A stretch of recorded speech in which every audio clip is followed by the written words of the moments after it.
It is Wednesday, February 12th. Good morning and welcome to THG News Today with Mervin Hanley. THG News Today is powered by Carl & Sons Unique Bakery on the island of St. Martin, with 3 locations on the island, in Cold Bay at the St. Martin's Medical Center and on the Pontville. If this is your first time here with us this morning on THG News Today, we always ask our first-time viewers and listeners to please subscribe to our YouTube's channel. Subscribe.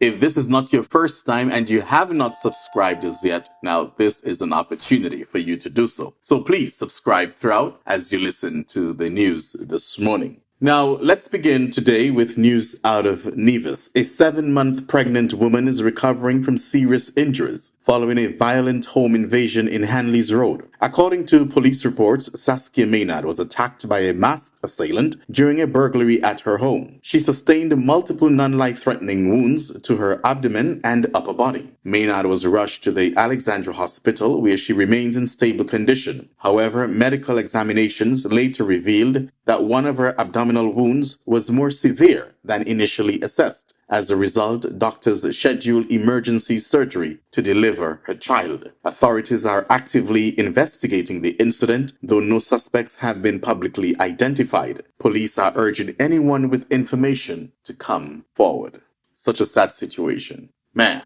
Now, we remain in the Federation with news out of St. Kitts on Friday, February 7th. The government of St. Kitts and Nevis unveiled the designs for the new Joseph N. France General Hospital, a center of excellence that will significantly transform the healthcare system in the Federation. The new facility will be constructed on 15 acres of pristine land located at West Farm and will offer the people of St. Kitts and Nevis expanded specialty medical services with cutting-edge technology. As St. Kitts and Nevis moves towards becoming the first sustainable island state, the new JNF General Hospital is designed to withstand hurricanes and earthquakes, while adopting cleaner, green energy solutions. According to the Prime Minister, the Honorable Dr. Terence Drew, this facility will not only serve our citizens but attract medical professionals from across the region, making St. Kitts and Nevis a hub for advanced healthcare services.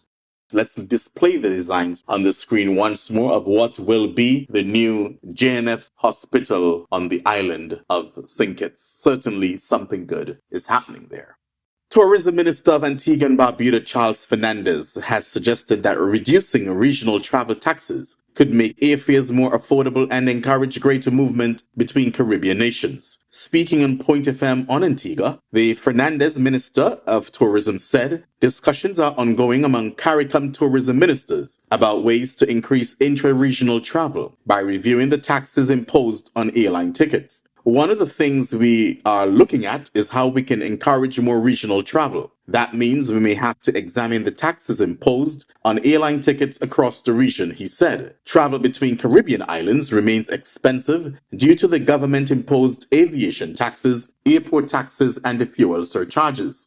These additional costs often make short flights within the region more expensive than trips to North America. A round trip from Antigua to Barbados, which takes just over an hour, can cost more than $300 mainly due to taxes and fees. In some cases, flights to Miami or New York are similarly priced or even cheaper. The Minister Fernandez said that making regional travel more accessible would benefit tourism business and economic growth. The minister said the matter is expected to be raised at the CARICOM heads of government level, where leaders will assess the potential benefits of adjusting travel taxes. But I just wanted to chime in here as far as the taxes, the ridiculous airline ticket prices throughout the Caribbean region. And when you look at the airline ticket, when you look at the price, you'll realize that sometimes we blame the airlines, but it's not necessarily the airlines. It's your local government. There are times when you look at an airline ticket. The cost for an airline ticket, for example, to New York, you'll see $200, right? But then when you look at the breakdown on why that ticket comes to like $600, you'll see airport taxes, surcharge fees, aviation fees. You'll see airport fees and the fuel surcharge fees. So all these fees more than the actual price of the ticket, which is ridiculous. And there is absolutely no way that someone traveling, for example, from St. Kitts or Nevis to St. Martin for almost $400 or more. That is ridiculous. To travel on Winier to St. Martin is between $300 to $400 for a 17-minute flight. In this story, I spoke about from Antigua to Barbados for just over $300. Well, from St. Kitts to St. Martin, 17 minutes is over $300. That is ridiculous. Let's continue with the news this morning. President Donald Trump signed an executive order on Thursday creating a task force to root out anti-Christian bias in the federal government. The president announced the order at his national prayer breakfast, where the president said his relationship with religion had changed after 2 assassination attempts on his life. I feel even stronger, Trump said. I believed in God, but I feel much more strongly about it. Something happened. The president appointed new Attorney General Pam Bondi to lead the task force, saying she would fully prosecute anti-Christian violence and vandalism in our society while working to defend the rights of Christians and religious believers worldwide. The order which Trump signed directs the task force to halt all forms of anti-Christian targeting and discrimination immediately within the government, including the Department of Justice, which Trump described as absolutely terrible. He also mentioned the FBI and IRS as terrible. According to the president, my administration will not tolerate anti-Christian weaponization of government or unlawful conduct targeting Christians. The law protects the freedom of Americans and groups of Americans to practice their faith in peace, and my administration will enforce the law and protect these freedoms. My administration will ensure that any unlawful and improper conduct, policies, or practices that target Christians are identified, terminated, and rectified, the order said. And finally, in our news this morning, and I'm going to take my time to read this because it's very disturbing, out of the US Virgin Islands. And I'm going to have some commentary about this after. Now, this latest filing in the class action lawsuit against the Virgin Islands Water and Power Authority, WAPA, over allegedly defective smart meters highlights a troubling incident involving an elderly resident in poor health. The motion describes the ordeal of 82-year-old Kathy Easterday, who relies on oxygen and a nebulizer, yet had her power disconnected by WAPA despite an apparent medical exemption. According to the filing, Mrs. Easterday's power was cut off on January 27th at 3 p.m., initially believing it to be a rolling blackout. She realized by evening that the outage was not temporary. Unable to breathe properly and trapped in the lower level of her home, her top floor having been damaged in the 2017 hurricanes, she was forced to crawl up 33 steps in the dark and rain to seek help.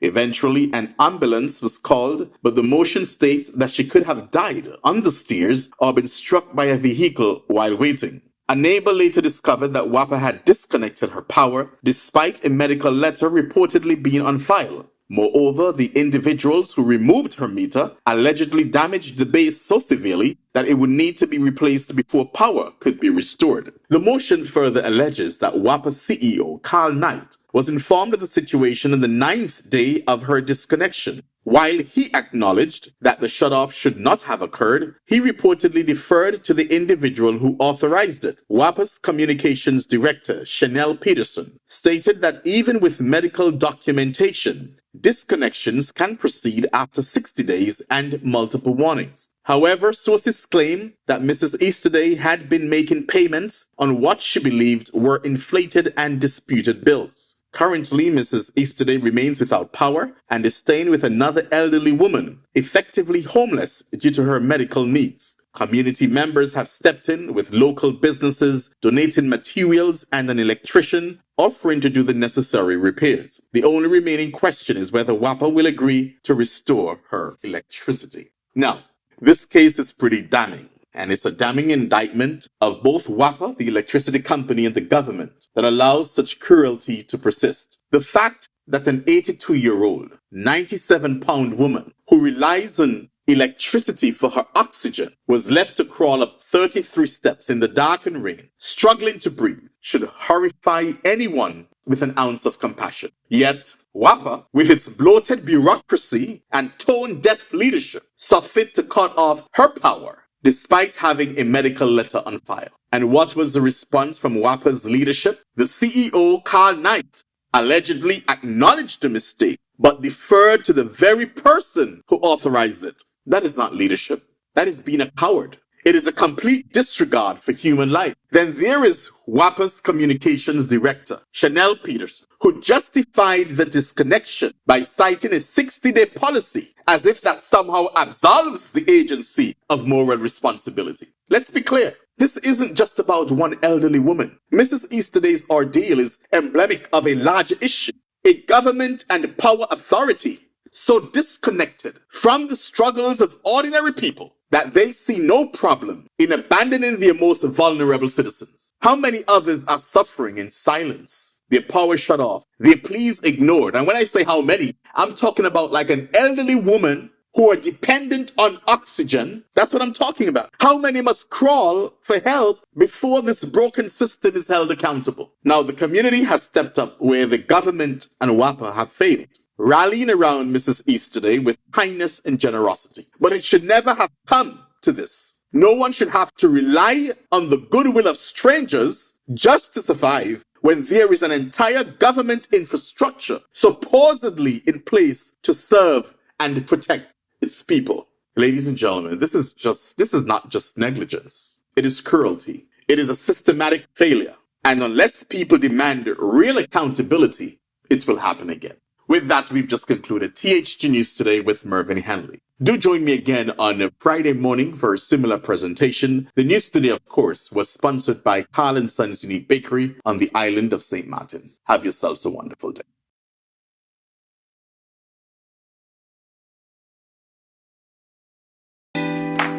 Carl & Sons have been serving the people of St. Martin for over 40 years. And the food and service get better and better.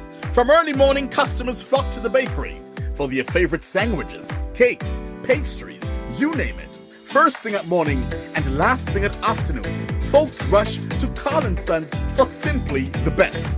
There are two locations, Colbay and on the Pondville. In Colbay, the opening hours are Monday to Friday from 6 a.m. to 6 p.m. On Saturdays, 6 a.m. to 5 p.m. And on Sundays, 6:30 a.m. to 10:30 a.m.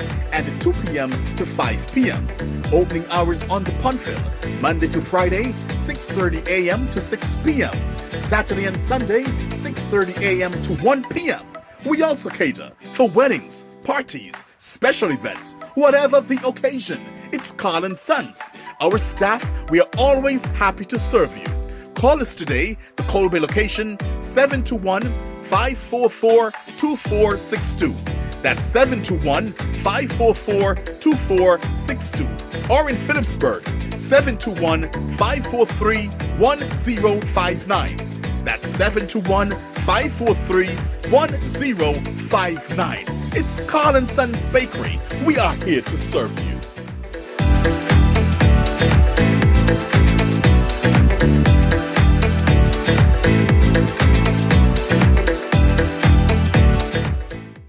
Nevis, satisfy your sweet tooth at Feaser's, the cozy spot in Charlestown, known for its mouth-watering ice cream and doll parade. We are open Monday to Saturday, 8 a.m. to 5 p.m. Come in and sample our patties, sandwiches, air-fried wings with fries, hot dogs, rotis, and now our famous smoothies, in all flavors of course. And don't forget to try the famous bus-up shut and saltfish. It's Feaser's, located at the entrance to the Cotton Gillery Mall in Charlestown, Nevis. They're also available by phone, so place your order by calling 1-869-665-2458. Don't ask about the rest, just try the best.